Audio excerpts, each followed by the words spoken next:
नमस्कार दोस्तों, स्मार्ट अवनी में आपका स्वागत है। आज मैं आपके लिए लेके आया हूँ 1922 में खेला गया एक बहुत ही शानदार गेम, जिसमें व्हाइट पीसेस से खेल रहे थे सेगबर्ट तरास और ब्लैक पीसेस से खेल रहे हैं अलेक्जेंडर एल्की। ये गेम एक परफेक्ट एग्जांपल है कि किस तरह से हम एंटी निंजा इंडियन को डिस्ट्रॉय कर सकते हैं। जो लोग नहीं जानते कि एंटी निंजा इंडियन क्या है, तो हम पहले दिखाते हैं कि निंजा इंडियन क्या होती है। निंजा इंडियन में व्हाइट खेलता है D4, ब्लैक खेलता है नाइट F6, व्हाइट खेलता है C4, ब्लैक खेलता है E6, व्हाइट खेलता है NC3 और ब्लैक खेलता है बिशप B4। कुछ प्लेयर्स को निंजा इंडियन खेलना तो पसंद नहीं होता, क्योंकि उनका नाइट यहाँ पे पिन हो जाता है। तो वो लोग क्या करते हैं कि D4 NF6 के बाद वो नाइट को निकालते हैं, नाइट को F3 चल देते हैं।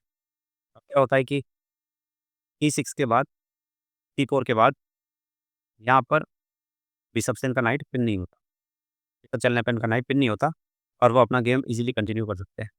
और यहाँ पर चेक लगाने पर वो अपना बिशप बीच में रखते हैं। तो ये होता है एंटी निंजा इंडियन। तो आइए दोस्तों, गेम की शुरुआत करते हैं और देखते हैं कि किस तरह अलेक्जेंडर एल्किन ने अपने एक पॉन का सेक्रीफाइस करके तरास के एंटी निंजा इंडियन को पूरी तरह से डिस्ट्रॉय कर दिया। गेम की शुरुआत होती है D4 से, NF6, NF3, E6, C4, C5, D5, B5 और ये है ब्लमफील्ड काउंटर गेम में। प्रोनाउंसिएशन में थोड़ी दिक्कत हो सकती है। तो यहाँ पर क्या है कि अलेक्जेंडर एल्किन ने अपना एक पॉन सेक्रीफाइस करने के लिए दिया है। उनका आइडिया ये है कि वो सेंटर में बहुत अच्छा से अपने पॉनों को बनाएंगे, जिससे उनके बाद एक अच्छा सेंटर बिल्ड हो जाए। यहाँ पहले खेला गया D cross F cross E6 बस B5 और आप देख सकते हैं कि यहाँ पर एल्किन के पास ऑलरेडी एडवांटेज हो चुका है, क्योंकि उनके पास सेंटर में 3 पॉन हो चुके हैं, जबकि वाइट के पास सेंटर में केवल 1 पॉन है। उनकी F फाइल ओपन हो चुकी है। जब भी कैसल होगा वो F फाइल पे उनका रुक डायरेक्ट एक्टिवेट हो जाएगा और बाद में वो E4 E5 करके इसको नाइट को भी यहाँ से रिमूव कर सकते हैं। ओके, गेम आगे स्टार्ट हुआ D5 E3। यहाँ दोस्तों E3 की जगह चला जा सकता था NC3। NC3 पर बिशप D3 पर डायरेक्ट भी यहाँ पर वाइट खेल सकता था E4 और उसको कुछ तरह का काउंटर प्ले मिल सकता था। बट गेम में ऐसा कुछ खेला नहीं गया। ठीक है, अपन चलते हैं अपने गेम पे वापस। वहाँ खेला गया E3। E3 के बाद ब्लैक ने चला D3, D3 के बाद NC3, NC3 के बाद कैसल और यहाँ पर इन्होंने डायरेक्ट अपना रुक एक्टिवेट कर लिया। यहाँ पर भी ब्लैक के पास चांस है कि वो E4 चल सकता है, बट यहाँ पर तारास ने खेला E2, देन बिशप B7 और यहाँ देखते जाइए सब कुछ केवल डेवलपिंग मूव हो रहा है, बिल्कुल डेवलप करते जा रहे हैं। B3 एवरी मूव देखो डेवलपिंग मूव है। NF ND B7, bishop B2, queen E7 और कैसर। ये सिचुएशन हो गई। इस ब्लैक के दोनों पीसेस कनेक्ट हो चुके हैं, लगभग वाइट का भी डेवलपमेंट लगभग लगभग पूरा हो चुका है। अब आया रुक A8, रुक पर रखा बिल्कुल क्वीन के सामने और बाद में जब भी E5 E4 किया जाएगा तो रुक इस पॉन को डिफेंड भी करेगा और साथ में क्वीन के लाइन में अपन या डायरेक्ट लाइन में रुक रखते हैं, ये बहुत ही बेहतर रहता है। देन वाइट ने चला क्वीन C2 और अब कंप्लीट हो चुका है डेवलपमेंट और अब तैयारी हो चुकी है E5 E4 की। यहाँ वाइट ने जैसे ब्लैक ने चला E5, रुक F E1।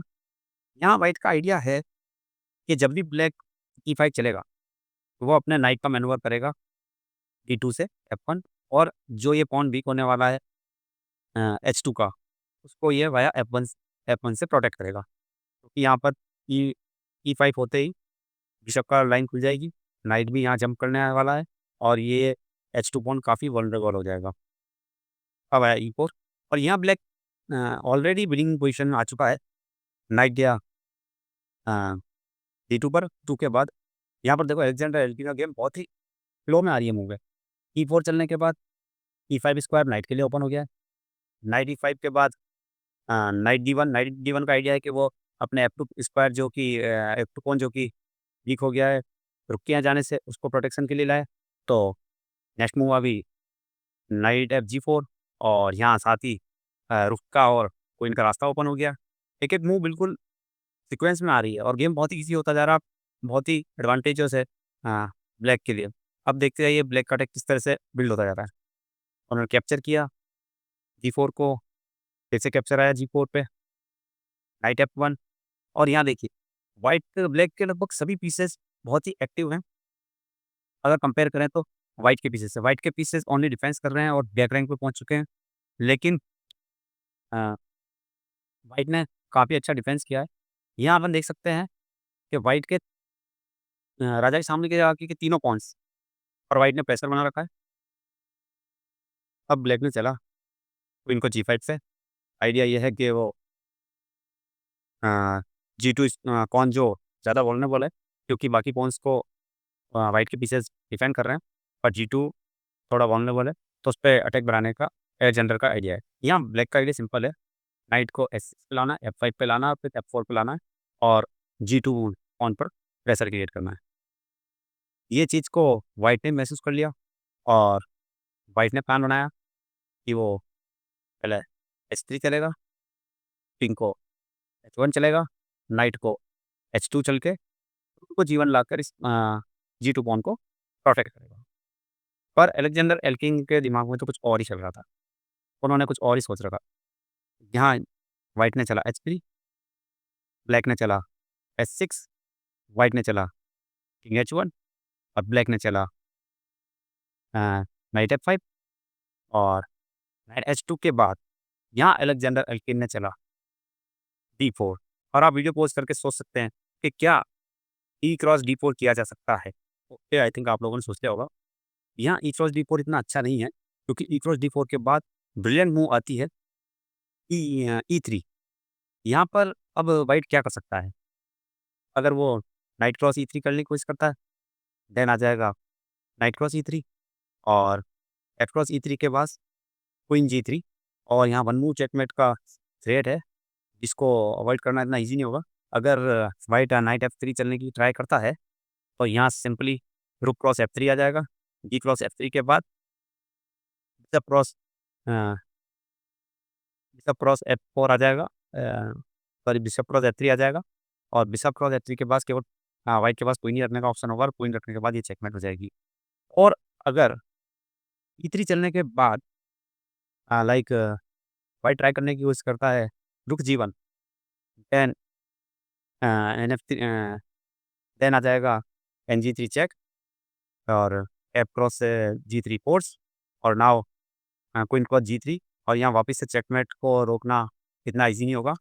यहाँ व्हाइट क्या कर सकता है, व्हाइट अगर कोशिश करता है कुछ पहले चेक देने की और गेम को 1-2 मूव आगे बढ़ाने की, तो सिंपली अपन चेक बचा लेंगे। कैप्चर के बाद अगर वो नाइट को चलता F3, यहाँ सिंपली आ जाएगा बिशप क्रॉस F3 और जी क्रॉस F3 के बाद ये सिंपली मेट हो जाएगी और यहाँ ई क्रॉस G4 पॉसिबल नहीं था।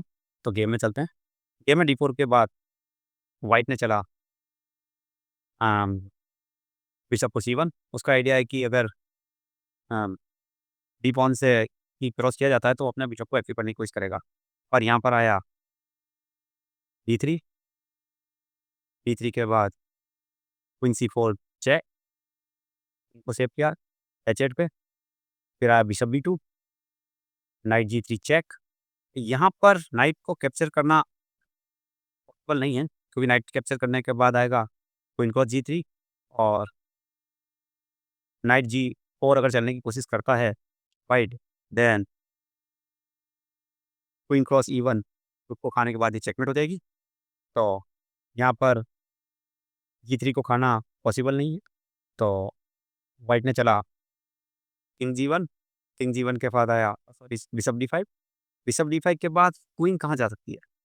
अगर क्वीन को व्हाइट चलने की कोशिश करता है C3, देन आ जाएगा नाइट D2 चेक और यहाँ पर रुक से खाना फोर्स हो जाएगा और रुक से खाना फोर्स होने के बाद पॉन कैप्चर E2 और उसके बाद घोड़े उसके बाद उनके नाइट के पास कोई भी मूव नहीं है और हमारे को रुक के साथ नाइट भी मिल जाएगा और ये गेम टोटली विनिंग हो जाता है। और अगर इसी जगह पर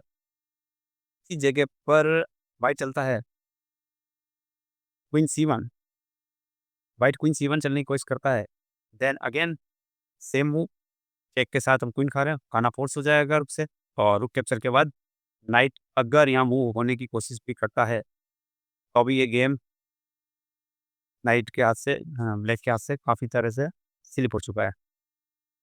ओके, तो यहाँ बिशप B5 के बाद चला व्हाइट ने फोर, और क्वीन आप देख सकते हो आप गेम से पूरी तरह से आउट हो चुकी है। इसके बाद आया नाइट E2 चेक, इनको सेव किया, किंग H1, रुक F7। रुक F7 का आइडिया ये है कि कोई जल्दी नहीं है अपन को किसी तरह का अटैक करने की। अभी पहले उसने अपने पॉन को अलेक्जेंडर ने बचाया, वो किसी तरह का व्हाइट को काउंटर प्ले नहीं देना चाहते, जो कैप्चर करें और सिंपली अपने दूसरे रुक को यहाँ पे डबल करके और अटैक करने का व्हाइट का आइडिया है। यहाँ आया क्वीन A6, क्वीन A6 के बाद H5। H5 का आइडिया है कि नाइट के जाने के स्क्वायर्स को कंट्रोल किया जाए और बाद में मौका पड़ने पर इसको H4 पे भी पुश किया जाए। फिर आया B6, यहाँ पर B6 के बाद B6 को खाना बिल्कुल गलत मूव हो जाएगी। यहाँ पर पूरा केयरफुल रहना है कि B6 को ना खाया जाए, क्योंकि अगर B6 को खाया गया देन रुक क्रॉस E2 आ जाएगा और पॉन से E2 खाने के बाद क्वीन E2 कैप्चर करने के बाद व्हाइट के पास कुछ डिफेंस का चांस बन जाएगा कि क्वीन वापस गेम में आ जाएगी। तो यहाँ पर अलेक्जेंडर एल्किन ने ऐसा बिल्कुल भी नहीं किया, B6 पॉन को नहीं खाया। उन्होंने चला night G3 plus check, G3 के बाद D1 चलना फोर्स। अब यहाँ पर B6 खाना पॉसिबल है क्योंकि नाइट अब E2 की जगह G3 पर आ चुका है। देन क्वीन ने खाया B6, D2। अब आप देख सकते हो यहाँ पर रुक के पास कोई भी जगह नहीं बची है, रुक बिल्कुल ट्रैप हो चुका है। रुक F1, night cross F1, night cross night. अब आया इस इसका आइडिया है कि पॉन क्वीन है और इसको कैप्चर करना है। व्हाइट ने चला किंग G1, और यहाँ व्हाइट अगर किंग G1 की जगह कुछ और चलने का ट्राई करता तो मैं बताता हूँ किस तरह से गेम फिनिश हो सकता है। सैंपल लाइन दिखाता हूँ आपको। अगर जैसे कि व्हाइट चलता है C6, क्वीन को और कैप्चर करने की कोशिश करता, E4 देन आ जाता रुक F3, queen cross E4, bishop D5 very good move. अब क्वीन को यहाँ से हटना ही होगा। क्वीन H4 से अगर वो चाहता गेम को थोड़ा-सा आगे खींचने का व्हाइट और अपनी क्वीन सैक्रिफाइस देख के अगर रुक को लेना चाहता और गेम को थोड़ा खींचना चाहता, और यहाँ पर आ जाएगा brilliant move queen G2। White black नहीं अपनी क्वीन का सैक्रिफाइस कर देगा। किंग क्रॉस G2 और यहाँ आ गया रुक G3 चेक, और यहाँ डबल चेक है। डबल चेक होने की वजह से आना पॉसिबल नहीं है और पॉन भी आगे कुछ करना पॉसिबल नहीं है। तो यहाँ पर किंग को चलना फोर्स, किंग H2, रुक G2 चेक, किंग H1, रुक H2 चेक, और किंग G1 के बाद रुक H1 पर चेकमेट हो जाएगी। तो ये बहुत ही सिंपल सैंपल लाइन दिखाई मैंने आपको। आ जाते हैं फिर से गेम पर। यहाँ चला व्हाइट ने किंग H1 और अब आया एनीवे बिशप क्रॉस H3। उन्होंने अपना बिशप का सैक्रिफाइस दे दिया ताकि लाइन राजा के सामने की ओपन की जा सके। जी क्रॉस H3, रुक F3, और अब बहुत ही ज़्यादा तगड़ा अटैक होने वाला है व्हाइट के ऊपर। यहाँ पर उसने अपने पॉन को डिफेंड करना चाहा इस तरीके को, नाइट को खींची रखकर, और अब यहाँ आया H4। जो H5 अपने चला था वो H4 अब आया, जिससे कि उसको नाइट को यहाँ से हटना पड़े। अब यहाँ पर नाइट को हटाना पॉसिबल नहीं है। अब अगर वो नाइट को यहाँ से कहीं मूव करने की कोशिश करता है कि नाइट क्रॉस E4 लाइक, तो यहाँ वन मूव में मेट हो जाएगी और नाइट को मूव करना पॉसिबल नहीं है। यहाँ ब्लैक ने आखिरी कोशिश करी, सॉरी व्हाइट ने अपनी आखिरी कोशिश करी बिशप को F6 रखकर। अगर व्हाइट पॉन से इसको खाने की कोशिश करता है बिशप को, देन व्हाइट को रुक मिल जाएगा, इसलिए क्वीन से खाना फोर्स, और क्वीन से खाने के बाद गेम में कोई भी इफेक्ट नहीं पड़ रहा। उसके बाद नाइट ने क्रॉस किया E4, नाइट क्रॉस E4 के बाद रुक क्रॉस H3 चेक, किंग गया G2 पर, क्वीन F3 चेक, और अब किसी भी तरह से मेट को रोका नहीं जा सकता। आई होप आपको अच्छा लगा होगा गेम। अगर आपको मेरा गेम पसंद आया हो तो चैनल को लाइक और सब्सक्राइब करना ना भूलें और दोस्तों को शेयर करें ताकि ज़्यादा से ज़्यादा लोगों तक ये वीडियो पहुँच पाए। Thank you.